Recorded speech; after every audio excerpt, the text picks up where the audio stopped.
अस्सलामु अलैकुम बिस्मिल्लाहिर्रहमानिर्रहीम नहमदु व नसल्ली अला रसूलिल करीम। सूरह अंबिया के 8 मरकज़ी मौज़ूआत में से हमारा 5वां मरकज़ी मौज़ू अंबिया किराम है। इसके 2 हिस्से हैं।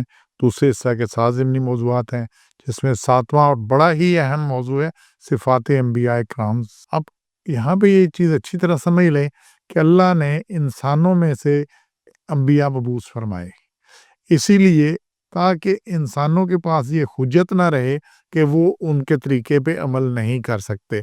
अगर कोई फ़रिश्ता, कोई और मखलूक, कोई और होता न, तो कहते जी उसके पास तो ये मसले नहीं हैं, उसे तो कोई ज़रूरतें नहीं है, उसके साथ लगी हुई हैं, उसके पास बाकी मसले नहीं हैं।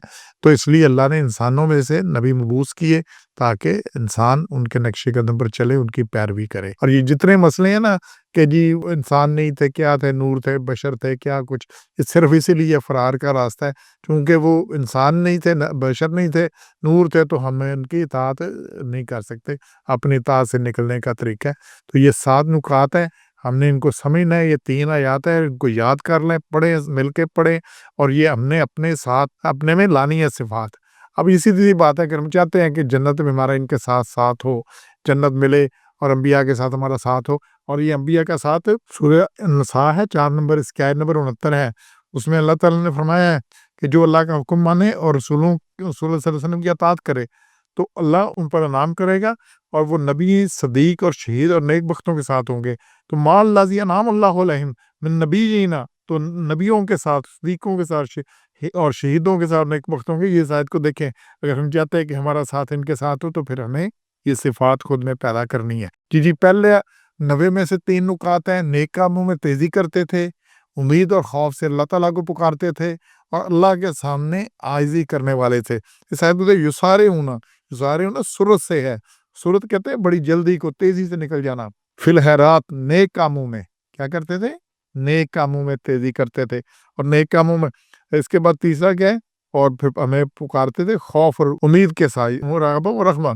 और फिर क्या थे? हमारे सामने आजिज़ी करने वाले थे। तो ये सिफ़ात आई हैं इसमें, इंशाअल्लाह हमने ये तीनों पैदा करनी है। अब जहाँ तक ये बात है तेज़ी, सुरत, सबकत ले जाना, हम स्कूलों में रेसें लगाते हैं। बाकी आजकल मसला ये है कि इम्तिहानों में हमने सबकत ले जानी है, बाकियों से आगे निकलना है। सारा लगे इस चीज़ पे हुए हैं कि इल्म आए ना आए, नंबर ज़्यादा आ जाएँ और सारा कुछ है सबकत, सबकत, सबकत इसी में है। ये बाकी जो ओलंपिक्स हैं और बाकी गेम है, सबकत कौन ले गया? सेकंड, नैनो सेकंड कितना फ़र्क है जी, क्या फ़र्क है? तो ये सूरह वाक़िया है 56 नंबर, उसमें अल्लाह ने बताया, ये आयतें शुरू हो रही हैं 7 से लेकर और आगे तक कि वो क़यामत में 3 ग्रोह बन जाएँगे, जिनमें से एक ग्रोह होगा सबकत ले जाने वाले। ये आयत नंबर 10 को देखें और अल्लाह कहता है साबिकून साबिकून उलाइकल मुकर्रबून। तो ये सबकत ले जाने ही वाले ही अल्लाह के मुकर्रब होंगे। और ये अल्लाह ने फिर इनकी सारे क्या-क्या जन्नत मिलनी है और जन्नत फिरदौस इन्हें मिलनी है।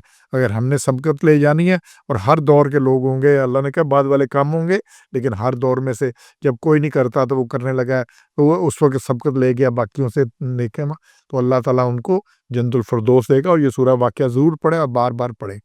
दूसरा है जी, उम्मीद और खौफ से अल्लाह ताला को पुकारते थे। एक बहुत बड़ी खूबी है कि अल्लाह को पुकारना उम्मीद के साथ भी और खौफ के साथ भी, निडर नहीं हो जाना। जैसे हम निडर हुए हैं हर चीज़ में, अल्लाह गफूर रहीम है, जो मर्ज़ी करते जाओ, जो मर्ज़ी कर जाओ। और खौफ के साथ अल्लाह ने पकड़ ली। हज़रत उमर कहता है कि अगर ये ऐलान हो जाए कि सारे लोग जन्नत में जाएँगे, एक बंदा जहन्नम में रह जाएगा, तो मैं समझूँगा मेरे लिए। और अगर ये इतना खौफ था अल्लाह का हज़रत उमर को। और फिर अगर ये ऐलान हो जाए कि सारे बंदे जहन्नम में जाएँगे, एक है जो जन्नत में जाएगा, तो मैं समझूँगा ये मैं हूँ। मुझे इतनी उम्मीद थी। तो उम्मीद और खौफ के साथ। और ये सूरह अराफ है 7 नंबर, उसकी आयत नंबर देखें 55 और 56 कि अल्लाह को पुकारो तज़र्रुअ व खुफ़िया, गिड़गिड़ा कर और चुपके-चुपके, और मत खराबी डालो। अल्लाह को पुकारो खौफ के साथ और तमा के साथ, तवक्को के साथ। खौफ क्या है? गुनाह नहीं करना, खराबी नहीं करनी। क्या? कि इससे खौफ रखना है अल्लाह का, निडर नहीं हो जाना। और तमा के साथ इसका तो एक उम्मीद रखनी है कि अल्लाह हमारी दुआएं कबूल करेगा, हमारी गलतियां माफ़ करेगा और अपनी इस्लाह करनी है। तीसरा जी, अल्लाह ताला के सामने आजिज़ी इख्तियार करना है। खाशिन खाशिन खाशिन क्या होता है? आजिज़ी इख्तियार करना। तो अब बात ही है जो आजिज़ी इख्तियार करे, तो अकड़ नहीं जाना, आजिज़ी इख्तियार करनी है। ये सूरह हूद है 11 नंबर, इसकी आयत नंबर 23 को देखें, बड़ी अहम आयत है कि जिनने ईमान लाए और नेक अमाल किए, व अख़बतू इला रब्बिहिम, اور عاجزی کی اپنے رب کے سامنے تو وہی جنت میں جانے والے ہیں۔ تو یہ عاجزی بڑی اہم چیز ہے، اور یہ سورہ حج کی 34-35 میں بھی ہے، چمن میں بھی ہے، عاجزی عاجزی عاجزی، اکڑنا نہیں ہے۔ شیطان کس لیے زیادہ در گیا، ہوا اکڑ گیا، عاجزی اختیار کرنی ہے۔ اور پھر چوتھا اور پانچواں نقطہ آیت نمبر 92 میں سے ہے کہ تمام انبیاء ایک ہی امت دین اسلام پر تھے، اور دین اسلام کی بنیاد ایک اللہ تعالیٰ کہ سب کا رب ہے، اور صرف اسی کی عبادت ہے۔ یہاں پہ لفظ امت واحدہ، تو تمام انبیاء ایک ہی امت پر تھے، وہ ایک امت واحدہ تھی، ایک ہی عقیدہ پر قائم تھی، سب کا ایک دین اسلام تھا، سب توحید آخرت جزا و سزا پر قائم تھے، کسی کا کوئی مسئلہ نہیں ہے۔ شریعت کے جو پیمانے ہیں کہ یہ نمازوں کا اوقات کیا تھے، رکعتیں کتنی تھی، زکوٰۃ کس طرح، یہ بدلتے رہے ہیں، لیکن دین اسلام ہی رہے، وہ کیا ہے، رب کی وحدانیت کے اوپر، باقی آخرت کے اوپر، اور یہ سارا سلسلہ۔ اور یہی بات سورہ آل عمران ہے، اس کی آیت نمبر 85 میں دیکھیں، 85 میں بھی یہ بات آ رہی ہے وہاں پہ، اور 19 میں بھی آ رہی ہے، اور اس طرح سورہ مائدہ کی آیت نمبر 3 میں بھی ہے، سورہ نام کی آیت 125 میں بھی ہے، اور 39 زمر کی آیت 22 میں بھی ہے۔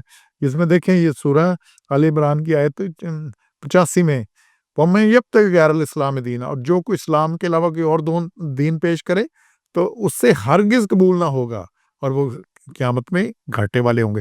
یہ اسلام سے پہلے جو جتنے نبی آئے وہ اسلام ہی لے کر آئے تھے، وہ اس طور کے وہ جو آج یہودی بن گئے، نصرانی بن گئے، جو بھی بن گئے، لیکن وہ اسلام پر تھے۔ ایک ہی دین اسلام قبول ہوگا، اس کے علاوہ کوئی غیر دین، اسلام جب آیا تو پچھلے سارے دین کینسل ہو گئے ہیں، اسلام قبول ہوگا۔ اسلام کی بنیاد یہی جو دعا مانگتے ہیں، ایاک نعبد و ایاک نستعین، ایک ہی اللہ کی عبادت اور اسی سے مدد، اس کے علاوہ سب کچھ جو ہے وہ غیر اللہ کے ساتھ ہے، یہ نہیں۔ اور پھر 93 میں ہے، بعد کے لوگوں نے دین کو قطع کر دیا، مفاد کے لیے ٹکڑے ٹکڑے کر دیا، اور سب کی واپسی اللہ کی طرف ہونی ہے، تو کسی فرقہ بندی میں نہیں پڑنا۔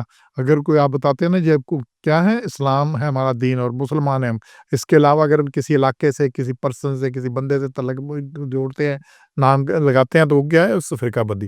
اور یہ بڑی اہم آیت ہے، سورہ انعام ہے 6 نمبر، اس کی آیت 159 کو دیکھیے، اور جنہوں نے دین میں رائے نکالنی اور ہوگے فرقے تو تجھ کا ان سے کوئی سروکار نہیں۔ حضور کے صلی اللہ علیہ وسلم کو اللہ کہہ رہا ہے تیرا ان فرقہ پردازوں سے کوئی سروکار نہیں، تو سب اس سے بری ہیں۔